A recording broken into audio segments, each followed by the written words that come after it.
Welcome to Mind Over Matter, where we feature young Jamaicans who are shooting for the stars. I'm your host, Margaret Boyne. Social media has become a platform for people to showcase their talents, voice their opinions, and share their lives with the world. One such person is my next guest, who has gone viral on TikTok with his engaging videos, showcasing his interactions with his customers. He's a Jamaican Chinese and a businessman. We will learn more about him, his social media journey, and about the Chinese culture. My guest is Ghetto Kirk. Hello. Welcome to Mind Over Matter, Ghetto Kirk. Why it feel weird saying Ghetto Kirk? Thank you. Yeah, man, looking forward to talking to you. So you have been making a name on social media. You have gone viral on TikTok. So how did you actually get started on social media? Well, actually, Come about last year in July, where I was basically bored at work, and I said to myself, "Let me give this TikTok thing a try." It all started, and the rest is history. The rest is history. Do you remember which video brought you to national, I guess, prominence? It was the first video, actually. It was the first video where I was complaining about the lady asking for germs lotion. So Ghetto Kirk, where do you get that name? Where did that name come from? The name actually didn't come from me. It came from one of my customers when I was downtown a long time ago. One of my customers, a guy, used to buy slippers from us, and he was basically saying, "Oh, you talk like a ghetto youth. I just call you Ghetto Kirk and done." So what is your right name? My name is Jia Zhang. That's my correct name. But Jia Zhang. Yeah, everyone who speaks English basically calls me Kirk because that's my English name. Okay, so you're actually a Jamaican? Yes.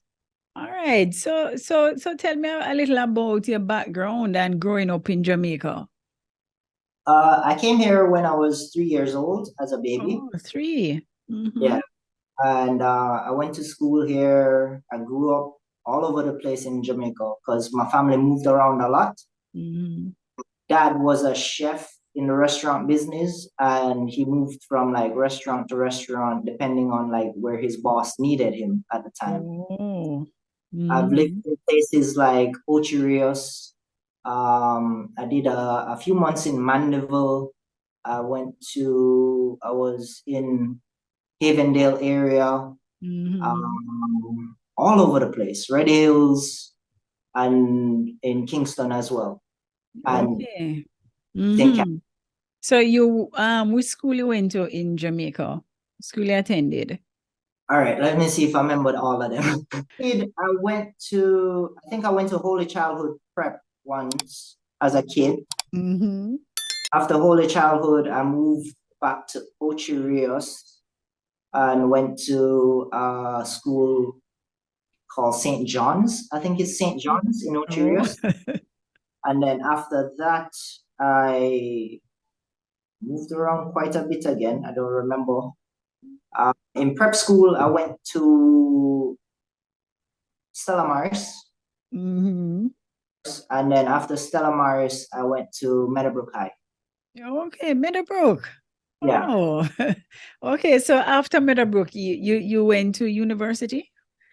After Meadowbrook, I went to do Cape. Because I didn't get into university or sixth form because at the time I actually failed English. I can't see why. I failed English. I got a 4 because my story writing wasn't very good. That was when I failed English. But like for the grammar and all those other parts in the English exam, I passed. But because my story writing was the bulk of the marks, my story good, I failed English. So I read it, then I got a 2 after. Okay. Yeah. So you run a wholesale in Spanish Town? Yes, currently. All right. So tell me about how you got started now running a business. Oh boy, that's a long story again. All Yeah. right. I started after I didn't get into university. 17. So basically, my dad gave me a choice. You either go to university, you don't know what you're going to study, because I didn't have a career goal back then. Right? You don't know what you're going to study. You either go there, spend a couple years, maybe waste my money, or Yes. you take the same amount of money and go start a shop. Oh. That was the choice my father gave me.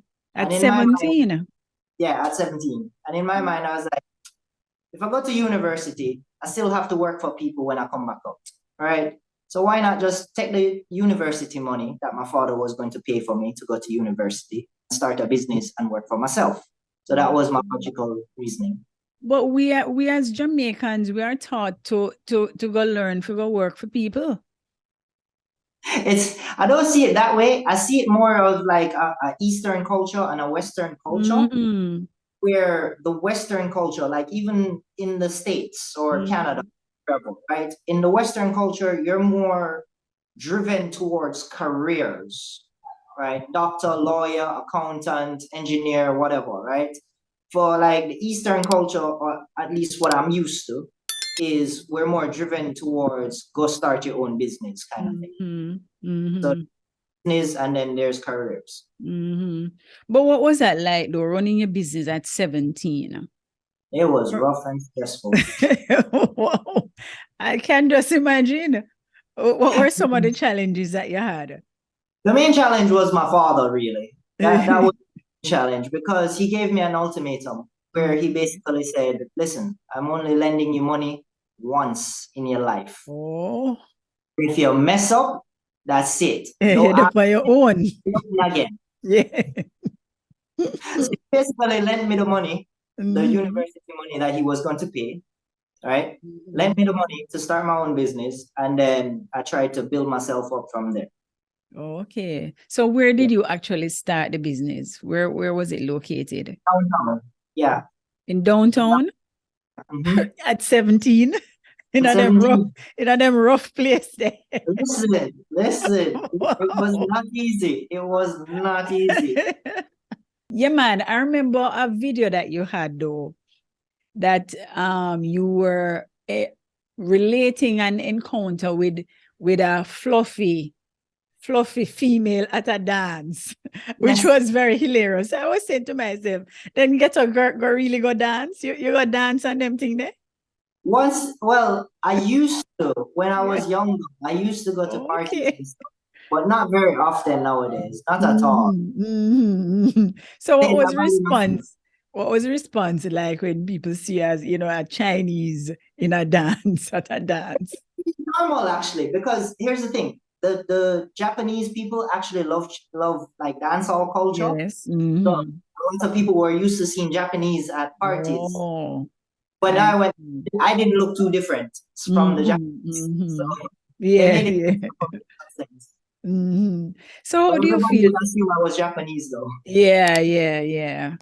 So how do you feel when people say that, boy, you shouldn't be talking patois, you know, as if you are not a Jamaican? I don't know. I don't listen to them, because if you follow mad people, you will go mad. So do you speak like that all the time, or just when you're at work? It's more like a code switching thing, right? Oh. For example, if I hear somebody talking patois to me, then I'll automatically, without thinking, just talk patois. Talk patois then, right? If it's like somebody talks to me in English, then I'll respond in English. If they speak Chinese, I respond in Chinese. My brain just is automatically. Do you mind it when people call you Mr. Chin? Because Jamaicans call every Chinese Mr. Chin. I don't. You mind what I just said? I don't mind, because I recently made a video on that. I was like, no, there's no negative like connotations behind it or anything. There's no negativity behind it. They just call me Mr. Chin because that's what Chinese people have always been called since we came to Jamaica. Yeah. Almost like a nickname kind of thing. Yeah. Not really meant to be negative or anything like that. All right. The Chinese, they're known for their work ethic. How has your Chinese cultural background influenced how you operate your business? I'd say I'm overworked by Western standards. Yes. Yes. But my dad would say I'm lazy. Yeah. Yeah.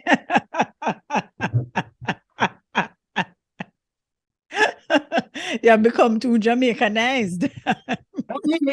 My dad would say I'm lazy, and I would say I'm overworked by Western standards. But Yes. that's the thing, right? I've gotten so used to working a lot of hours during the week, and even working on Sundays sometimes, because I don't take day offs, right? For the Yeah. whole week, I'm at the store from Monday to Saturday. Then Sunday, I get goods from my store, right? I have to go to the You're supplier. still working. Yeah, exactly. I go to my suppliers, I collect goods, I pay my bills and all of that stuff if I need to, you know? So I don't take any day offs except for, like, public holidays. Okay. All right. So do you go back and forth to China? Sometimes. I don't go as often because I feel at home there. Say, but I don't feel at home in China because the cultural difference is so stark. Contrast is very big, right? The basic conversations you have over there, you wouldn't normally come across in Jamaica or America, So the difference in that is not very comforting to me because I'm used to the Western civilization and all the cultural norms of the West and stuff like that. And I guess the only good point over there that I enjoy is the food. The food is cheap. Oh. It's a whole lot cheaper to eat in China than it is to eat in Jamaica. But going back and forth though, have you noticed what has the change been like over those years? Because we hear that, China is becoming, one of the next superpower now. Have you seen that change over the years? Yes, I have. China has been aggressively pushing their influence globally. Because I'm very interested in, like, geopolitics. Oh, you are? Okay. I understand what's happening around the world and why it's happening to a basic level, at least. It's been making a whole lot of developments in, like, different countries, pushing their influence and stuff like that. And Jamaica is one of the countries that. Right. Can you tell us a little bit though about the contribution that the Chinese have made in Jamaica? Because sometimes we tend to think that Chinese boy is not a part or the out of many one people. So tell me a little about some of the contributions. It's a lot of things, actually. When I think about it, like, one of the biggest things is tax, right? I know a lot of my viewers and sometimes people comment in my comments that Chinese people don't pay tax. All the time. You sure about that? Don't get to Kirk. You sure about that? Every time they comment, tax. I was like, how is this possible? Because during all my years of operating in business, right, we have always paid taxes. Because, first of all, in downtown, them no ramp. Okay, they will send agents to your stores to check if, like, your TCCs are up to date, if your license is up to date, and all of that stuff. Get a Kirk, man. Illegal tax you are talking about, do you know? No, we're not talking about that.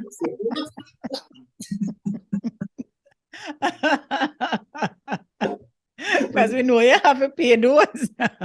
we know those. We know about it. But, like, that's one of the major contributions, like, the Chinese have contributed in Jamaica, tax money. If it's not from, like, the stores, definitely for, like, imports, right?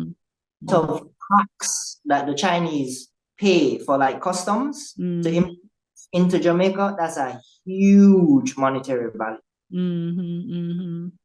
All right, and there's a lot of Chinese businesses that have to pay to import like through customs and all of that stuff to sell their goods in Jamaica. Right, so that helps the government greatly. And then also there's a lot of Chinese who invest back into Jamaica, right? There's a lot of people like myself and my family who we invest back into Jamaica. For example, we own our own home. A home in China where we have the option to, we can just buy a home in Jamaica and live in Jamaica and call it our home. How difficult is it to really operate a business in Jamaica Very now? Difficult.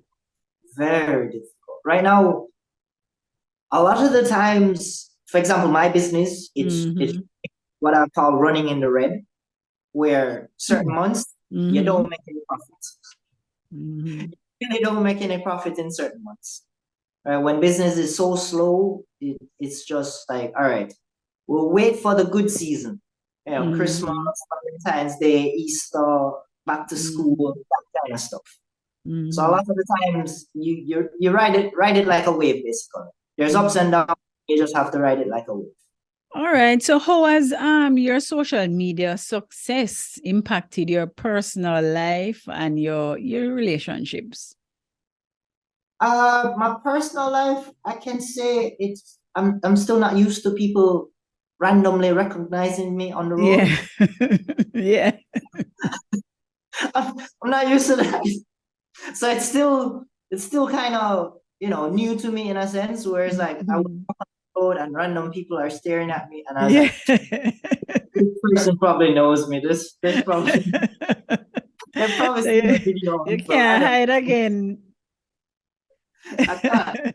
It's very interesting though. I'm still getting used to that. So that's adjustment on my part. I'm not used to it. Yeah. So because I see myself as more of an introvert, right? I'm definitely not used to that level of attention.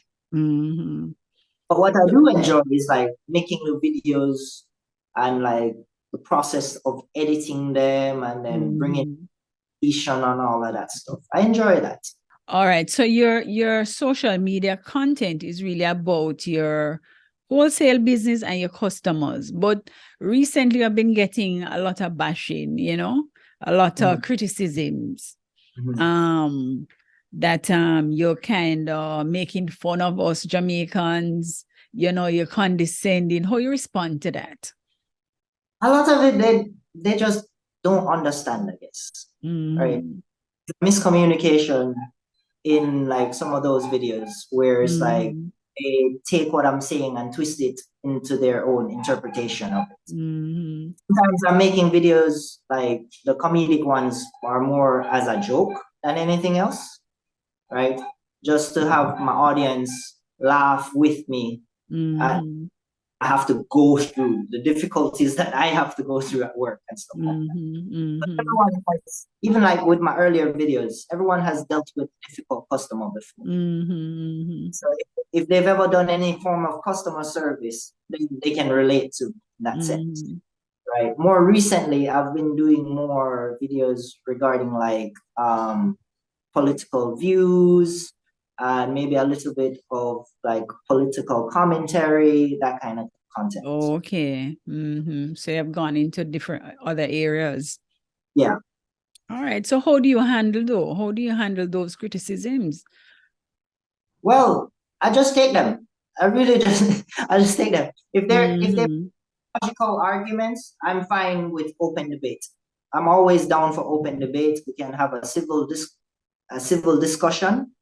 I'm always even if you have a different view than I do, that's fine. I'm willing to sit down and listen to your view and you expressing your point, and then I present my argument and you present your argument. And most times, if they're logical and reasonable, we'll meet somewhere in the middle, right? It's like, you understand your point, you understand my point. Okay, maybe I'll change my point a little bit from this perspective and you change yours from this perspective. And we meet somewhere in the middle. We find some middle. Right. Yeah. Yeah. So you don't take it personal then? I don't. I don't take it personally. Right. Because if you take things personally on social media, boy, you may have a lot of days with blood pressure. Yes. A lot of days with high blood pressure. Yeah. And Ghetto Kirk, this is a fun question though, because I've always wondered. So I'm just throwing it out to you, right?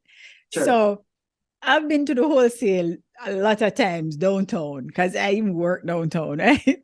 And Yes. I remember usually when you come in, like there are sometimes that some argument would be going on, and then you start talking in Chinese.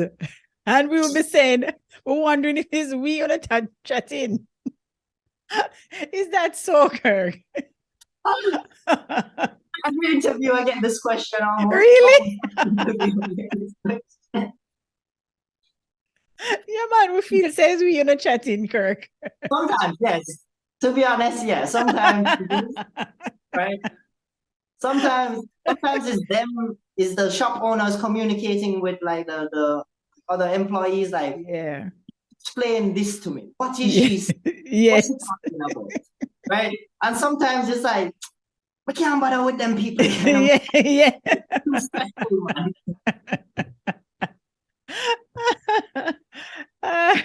At least you're honest, Ghetto. Yeah, it's a bit of both. It's a bit of both. Sometimes the Chinese store owners are talking about the customers. Yeah. Just saying, yo, this is stressful. I can't bother. And then sometimes it's them asking among themselves, like, all right, how we solve this problem? How we solve this one, yeah. All right. So what are some of the misconceptions though that we Jamaicans have about the Chinese community? In Jamaica, I'm not sure actually. I'm not sure. I think we all think that you're not rich. What about that? We all think that Chinese, ever Chinese with the rich. I get that a lot. I get that a lot. And to some extent, it's understandable in terms they don't really get to see what some Chinese people in Jamaica have to go through, are and where they are now in life. So, for example, a lot of Chinese people come from China to come to Jamaica to work, right? So they come to work and they'll typically work for, like, say, another Chinese person, right? They're just starting out in like a 1 bedroom in a shared house. That's usually the common story for most, if not all, the Chinese people that come over here to work, right? After like a few years, they save their money, they invest it, they do little side hustles, that, and build themselves up, and then go and start their own business. But that 1 bedroom life is not easy sometimes, right? Some have like a good boss. They don't really provide you, for example, with a good place to live. You're right. Yeah. Right? They'll give you like a small room, like a broke down bed, but stuff like that. They, when it's food time, because usually they provide food as well, right? When they're together in a house, they give you like cheap food, right? Vegetables, that whole salt fish for meat. They don't give you like, the good stuff per se.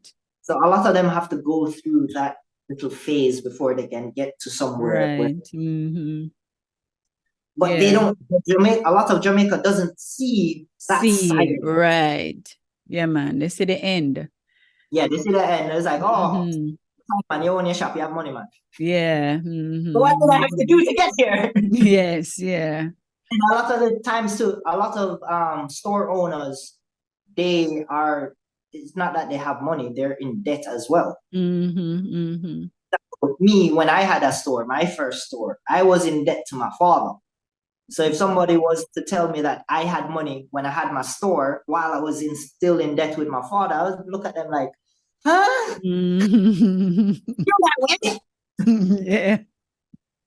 I have this huge debt hanging over my head. What are you talking about? What money? I have to pay my father back. What? Just leave a message for somebody who probably want to start a business. Give them some tips. Getting funding is usually the hardest part. Funding is definitely hard. I don't recommend going to the banks or stuff like that. Usually the best first option that you have is like your family, right?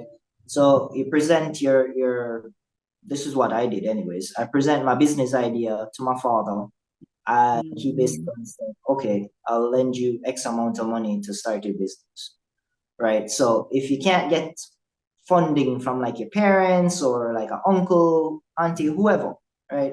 Your relatives is usually your first bet, right? Then you go outside to like your friends, or if you have to a financial institution and all that stuff. So once you get your good, find a good location, execute on what you need to do to make your business successful. Right? Solve funding first, right? And even before you get to funding, figure out exactly what you're going to do, right? Write a proper business plan on what you plan to do. Why should customers buy from you and not the other? Should they come to your business and not another business? What exactly are you going to sell? How much you're going to sell it for? Figure out all the small details, get your funding, and then execute. Okay. So what's next for you on social media? I don't know, I don't know. I just plan to make as much videos as I can on as much topics as I can. I'm very open when it comes to like video ideas. So one day I'll be filming something comedic. The next day I'll be doing political commentary. The next day I might relationship advice. I don't know. Yeah. But we will be watching though. We will be watching. I hope yeah, man. And I just want to tell you thanks for being here, and it was a pleasure talking to you. Thank you. It's been a pleasure too.